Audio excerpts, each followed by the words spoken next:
Hello, friends, and welcome to The Architecture Enthusiast. The Van Nelle Factory in Rotterdam, designed by Johannes Brinkman and Leendert van der Vlugt, and completed in 1931, is a groundbreaking example of Dutch modernism and functionalism. Originally commissioned as a factory for processing coffee, tea, and tobacco, it revolutionized industrial architecture with its extensive use of glass, steel, and reinforced concrete. The factory embodied the international style with its minimalist design and focus on efficiency, becoming a symbol of progress and innovation in the early 20th century.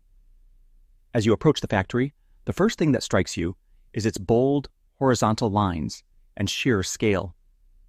The building stretches across the landscape in a long, linear form, emphasizing its industrial purpose. The most striking feature is the glass curtain walls that dominate the exterior. These walls create an impression of lightness and transparency, allowing you to see into the vast interior spaces where machinery and workers once bustled in harmony. The combination of glass and steel gives the building a sleek, modern appearance, reinforcing the idea that this is a factory designed for the future. Walking around the exterior, the building feels like a massive, modernist sculpture. The cantilevered walkways which connect different parts of the factory appear to float in the air, their delicate steel frames adding to the building's sense of lightness. These walkways, made of glass and steel, not only serve a functional purpose, but also contribute to the overall visual appeal. The design emphasizes horizontal movement, mirroring the flow of production lines inside and reflecting the functionalist belief that form follows function. Upon entering the factory, you are immediately struck by the openness and light.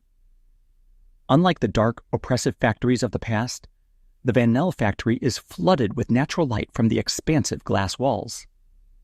The open-plan interior creates a sense of spaciousness, making the factory feel more like a modern office than an industrial plant. The use of glass allows for transparency, both physically and metaphorically, representing the progressive ideals of the time: openness, efficiency, and worker well-being. The factory's layout is meticulously designed for productivity. The production lines are arranged in a logical sequence, with materials moving smoothly from one stage to the next. The cantilevered walkways connect the different sections of the building, allowing workers to move efficiently between areas without disrupting the workflow.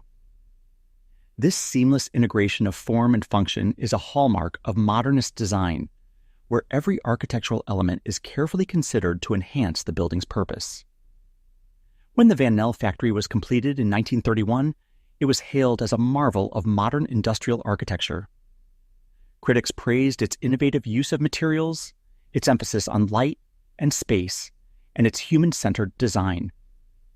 The factory was seen as the ideal factory, a place where work could be productive yet pleasant, with architecture playing a key role in improving the experience of labor. However, not everyone was impressed. Traditionalists criticized the building's stark, minimalist aesthetic, arguing that it lacked the warmth and character of earlier industrial buildings. They saw the absence of ornamentation as cold and impersonal, focusing too much on efficiency at the expense of beauty. Today, the Van Nelle factory is recognized as a UNESCO World Heritage Site and stands as one of the most important examples of modernist industrial architecture. Its combination of glass, steel, and concrete, along with its emphasis on transparency, light, and efficiency, continues to inspire architects and designers worldwide. Walking through the factory today, you can still feel the sense of optimism and innovation that it represents, a vision of industry that is functional, beautiful, and forward-looking,